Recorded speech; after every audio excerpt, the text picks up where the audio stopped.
They could see Canaan. The wind from the other side of the Jordan carried the scent of vineyards and honey, the murmur of unseen rivers, and the promise of rest after years of wandering. The horizon shimmered like a prophecy finally within reach. After generations of slavery, wilderness, and trial, the people of Israel stood at the threshold of destiny. Yet one decision, one fracture in faith, would rewrite their fate for 40 years. 12 men were chosen, one from each tribe, leaders among leaders. They were not merely explorers. They were witnesses chosen to confirm the word of the Almighty. Moses' command was clear. See what the land is like. Bring back its fruit. Tell us of its strength. For 40 days they walked among the towering walls of Canaan, through cities pulsing with power, through valleys heavy with harvest. They saw giants, the descendants of Anak, men so vast their shadows fell like mountains. But among those same shadows, 2 men saw light. When the spies returned, the camp erupted in anticipation.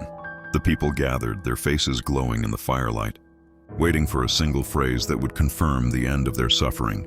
The land is indeed flowing with milk and honey, the spies began, and the crowd rejoiced. But then the tone shifted. Yet the people who live there are strong. Their cities are fortified up to heaven.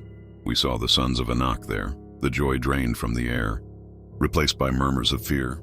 Only Caleb rose, his voice cutting through the panic like a sword. Let us go up at once and take possession, for we are well able to overcome it. But his courage was drowned by the trembling voices of 10 others. And that night fear won. It slithered through the camp like smoke, poisoning hearts, rewriting truth with doubt. What should have been the dawn of victory became the seed of a curse. The next day, the same people who had seen the Red Sea part were crying to return to Egypt. How could they forget so quickly? How could faith crumble at the sight of men, when they had already seen the hand of God divide oceans? Perhaps the same question echoes today. How often do we stand on the edge of promise, only to turn back because of fear? The first failure of Israel was not disobedience, it was perspective. 10 men looked at the same land and saw impossibility. 2 men looked and saw prophecy waiting to unfold.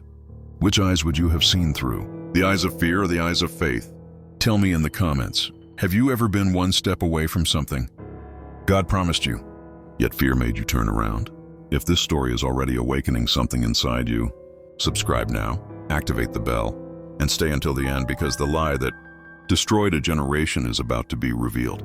The truth behind their punishment might just mirror our world today. Night fell over the camp like a shroud. Torches flickered against the faces of thousands waiting for the report that would decide their future.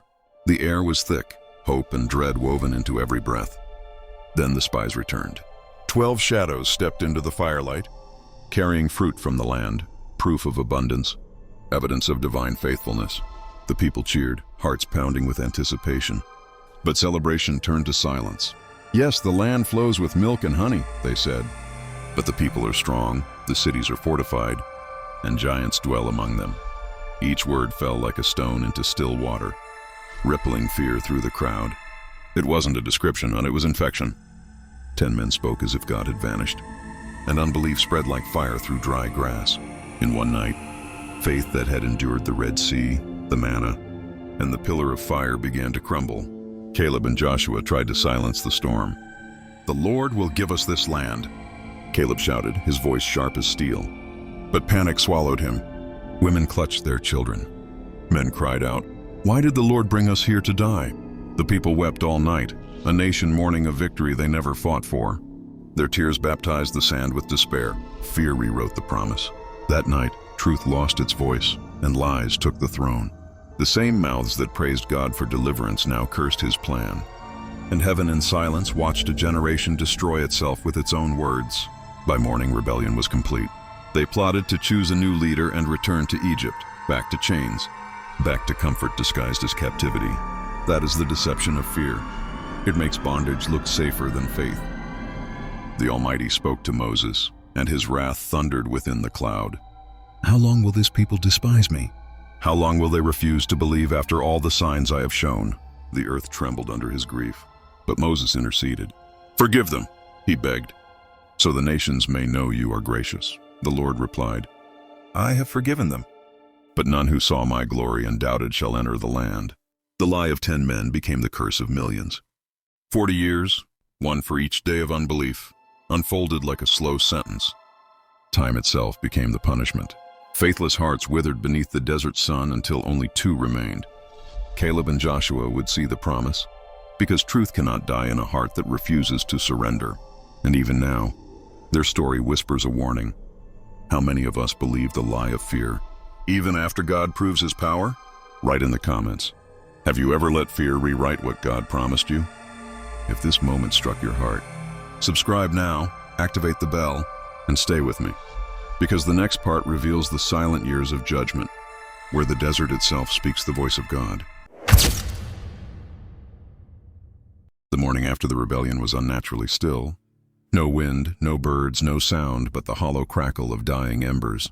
The camp that once pulsed with the cries of a nation now lay heavy under divine silence. The cloud of God, which had once guided them by day and burned by night, stood motionless above the tabernacle, not as comfort, but as judgment. Moses fell to the ground, his forehead pressed into the dust. "Lord, do not destroy them," he whispered. He was a man standing between heaven's fire and earth's despair, and the voice of the Almighty broke through the silence. "I have forgiven them, but not one who saw.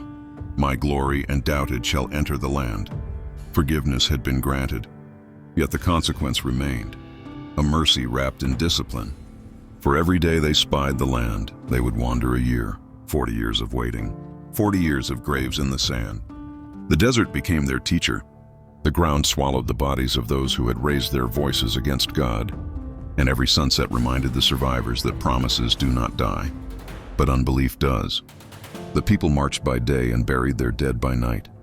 The wailing was constant, fading into the sound of the wind until sorrow became the rhythm of their existence. Even manna, once seen as a miracle, became tasteless to them, a symbol of the blessing they could no longer appreciate. Every step forward was a reminder of what could have been. Their children would grow under the weight of stories about faith and fear, learning that disbelief costs more than suffering. It costs purpose. Joshua and Caleb, the only 2 who had believed, walked among a generation fading like mist. They saw the sky turn from gold to gray, the same promise still shining beyond reach. Their faith did not weaken, it deepened. They had seen giants, and yet they believed. They had seen rebellion, and yet they hoped. While others built graves, they built memory. For faith that survives loss becomes unbreakable. The fire that once burned in Moses' eyes now flickered in theirs. The conviction that even divine silence is not absence, but preparation. Sometimes God's greatest work is done not in miracles, but in the waiting. How many of us today live inside our own wilderness, walking in circles, waiting for a door that never seems to open? What if the silence you feel isn't punishment, but process? What if the desert is not where you're lost, but where God is shaping you to receive what you once feared to claim? The wilderness of Israel is the mirror of every believer's soul, a place where promises are tested, faith is refined, and hearts either break or transform. Write in the comments. Have you ever felt that your silence from God was actually His way of preparing you? If this message resonates with you, subscribe now, activate the bell, and share this video, because in the next part, the promise will rise again, and the faith of 2 men will awaken the destiny of an entire nation. Silence that followed was not peace, but judgment wrapped in stillness. Balaam stood between the ashes of pride and the memory of mercy, realizing too late that no human will can outshine divine purpose. The angel's sword, once lifted against him, now hung suspended in the air like a mirror, reflecting the truth he had refused to see, that obedience is not fear, it is alignment. In that moment, the prophet who had sold his gift for gold saw that the cost of compromise is not paid in coins, but in eternity. The donkey, humble and silent again, walked past him, and the desert wind carried a whisper from the heavens. "My word will be spoken, with or without you." That single phrase carved itself into the heart of the ages. Across generations, men have stood at the same crossroads as Balaam, where ambition disguises itself as calling, and prophecy turns into performance. Yet God's voice never fades. It simply chooses new vessels. History remembers not those who spoke loudest, but those who bowed deepest. The story of Balaam is not one of failure alone, but of revelation, that God can speak through anything and anyone, even through the lowliest creature. to silence the arrogance of men. His downfall became a lesson engraved in fire. That divine truth will always find a voice, even if it burns through human pride to be heard. The modern world stands once more on the same sand. Voices sell inspiration, leaders promise light, and prophets build platforms higher than their faith. Yet the same divine principle remains. God is not impressed by height, only by humility. Every era has its Balaam, those who see the truth but bend it for power, who sense the divine presence yet treat it as a tool. And every era also has its donkey, the unexpected messenger, mocked and underestimated, who sees the unseen. In the unseen realm, the scales are turning again. Heaven watches who will listen, not to the noise of religion, but to the echo of obedience. The tale closes not with the sound of triumph, but with the weight of awakening. Balaam's eyes, now dim with regret, gaze upon the horizon of eternity, where no gift, no offering, and no reputation can purchase redemption. Only surrender can. The desert, once the stage of defiance, becomes the temple of silence. And in that silence, a truth eternal resounds. The voice of God does not seek applause. It seeks alignment. Every listener, every viewer, every soul who hears this story is faced with the same question. Balaam once ignored, will you follow your will, or will you yield to his? For one day the same silence that fell upon Balaam will fall upon all the earth, and only those who listened will stand.